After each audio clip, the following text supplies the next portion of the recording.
3 passes of lossy compression, and you start to really lose some quality. So this is just a silly cartoon I found, but this is actually, this cartoon is actually about that. So this is what, these are compression artifacts around a JPEG. This is what it looks like. So I don't know if anybody has worked with images where you're seeing this kind of thing, but you know, not this actually has a little bit of artifacting here, but this is supposed to kind of be the clean image. And then this is an exaggeration of what happens when you have lossy compression. So you see these little kind of squiggly halos around things, and it's just kind of adding noise into the image. So, you know, on one hand, this is, see it really around there. So, you know, this is kind of this seems like maybe a kind of low-level thing, but I've worked with a lot of historical societies in particular where, because the scanners that they purchase just scan as JPEG by default, those are the images that they're creating. And it's not that that's, it's not terrible, but if you can scan into a format that's uncompressed and where you're not having to deal with this, that's preferable, better choice, particularly for this kind of content. Okay, a whole other aspect of doing digital imaging is potential for color management. So this goes all the way back to how scanners work. If you remember that a scanner is just sampling the original and trying to decide what value each pixel should have. There's no absolute perfect sense of what red is and what black is. And each scanner may do that a little bit differently. And then you view it on a monitor, and your monitor may show red a little differently than somebody else's monitor. And then you send that to a printer, and the printer needs to understand, well, when I'm printing red and this digital image file says it's red, is that the red that is the same as the red that was on the source? So the way that people deal with that is color management. There's a bunch of pieces to it. It's really, it can be quite complicated. I'm going to consider getting into it beyond the scope of what I'm talking about, but I just want to put this out as a little overview of what some of the pieces are. Usually it involves calibration of your devices. So devices mean your input devices, which are your scanner or your camera, and your viewing devices, like your monitor, and calibration of your output devices, which might be your printers. For each of those devices, so calibration means getting them to show red in a way that's kind of like matched up against a baseline. So for a monitor, that might mean you get a little sensor that attaches to your monitor with a suction cup and reads the colors that your monitor is displaying and adjusts the monitor accordingly. Just an example. There's also device profiles, which means you do a particular test on a scanner, say, and that test records how the scanner is reading a known value like this color card. So these are these professionally printed cards that are meant for the imaging business.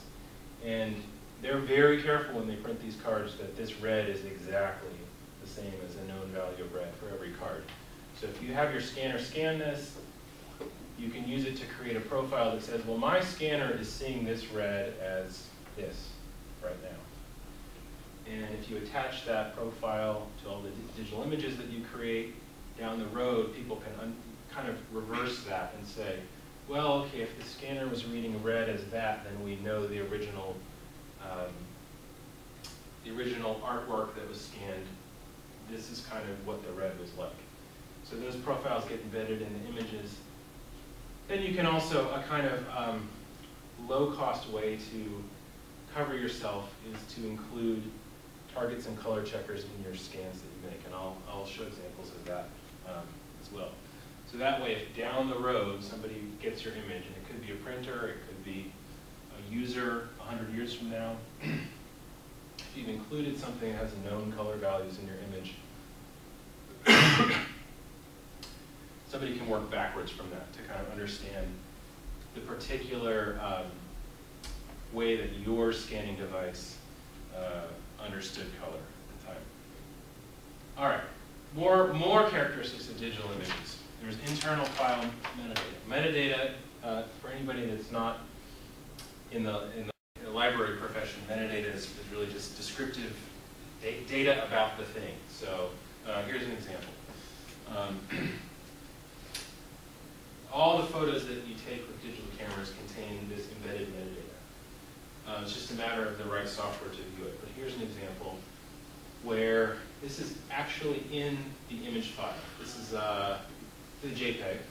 Okay, in the JPEG file, so it will travel along with that file wherever that file goes. There's all this information. This is all metadata about that image. Well, what created it? It was a Canon. It was a model EOS 30D. Here's a date and time stamp. Here's the resolution of that image. It was rotated. For a digital camera, you can get down to things like, was the flash on or not? What are some of the lens settings, exposure time? Things like geodata can be embedded in this image metadata. Also significantly, copyright or rights information can be embedded in that metadata. A lot of this just happens automatically when an image is created by virtue of whatever. So the camera is creating this, essentially. If you have a scanner, your scanner is creating this. But you can also manipulate this stuff manually or programmatically, meaning using some software to do a whole batch of them. You can manipulate this metadata after the fact. This can sometimes be important in the idea of long-term management of your files. So when all those other descriptions that were in Excel spreadsheets that explain exactly what all of your images are, when all those get lost and separated from your image files 50 years from now, nobody can open the Excel anymore. This stuff is actually in the image itself, so that's important. Okay, so more stuff. So there's a lot of potential for doing image editing and enhancement around digital images. Here are some of the really common ones that are typical after scanning. So one is a levels adjustment. So this is a view of from total black to total white where the pixels lay in your particular image. And you can manipulate the way that these are spread out. So if this is, say, like a pretty mid-gray image, but without any, not very much that's very dark, you can, in Photoshop, slide these around, enhance what's black, what's white in your photo. Similarly, there's a lot of sharpening. So these have to be done with real caution or in a real judicious way when you're digitizing things that are historical artifacts. Because what all these are doing is manipulating the image, obviously, that you're creating. In some cases, they might make it look more appealing, but they might also degrade the informational content of the image. So by sliding this around, for example, and spreading out this across a bigger range of pixels, there's a little bit of potential for image degradation. So it's a real careful balance between what am I doing to improve the image and what am I doing to be, or what am I not doing in order to be most faithful to the image. A lot of that's a judgment call, but we can talk a little bit more about that.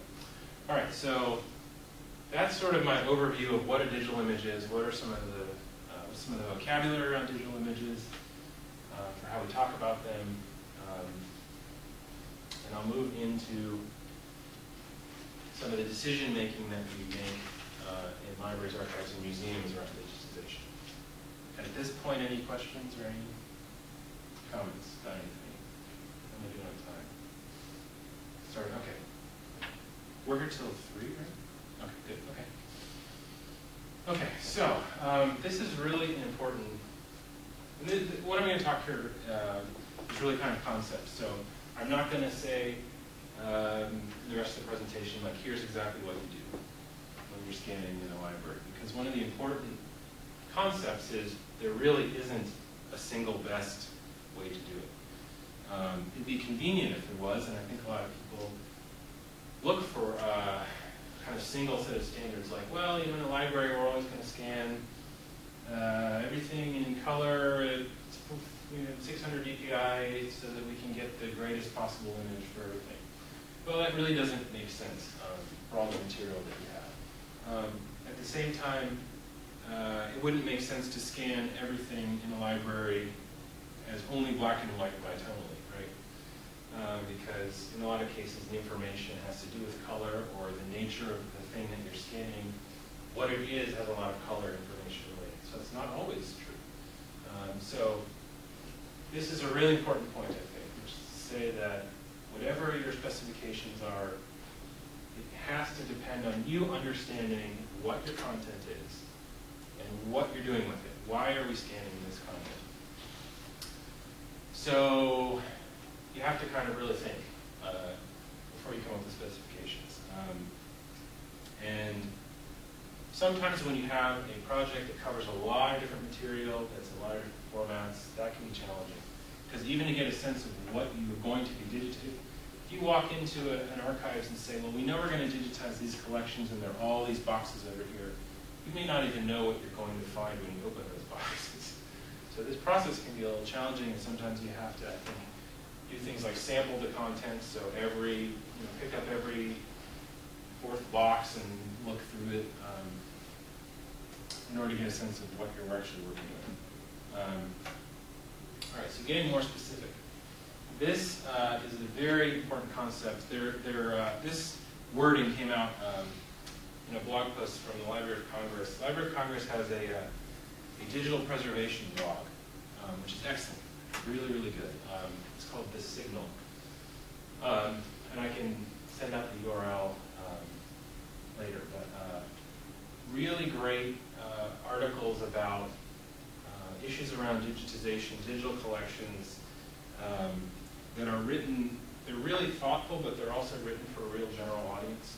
So you don't have to be a specialist in digitization or in digital collection building to understand what they're talking about. Somebody who has had a long history of experience in digital projects wrote a series of articles about digitizing books and digitizing photographs, and the articles were all titled Information or Artifact, and that was his way of analyzing the choices that you have to make when you're performing digitization.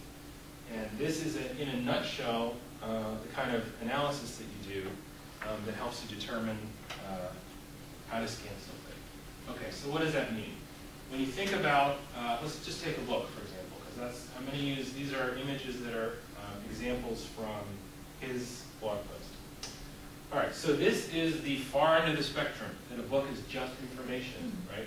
A book is just, the value of a book is the words that are written on the pages, and it has nothing to do with what the cover looks like. It doesn't have to do with a particular font that was used. It doesn't have to do with the way that the text was laid out on the page. Doesn't have to.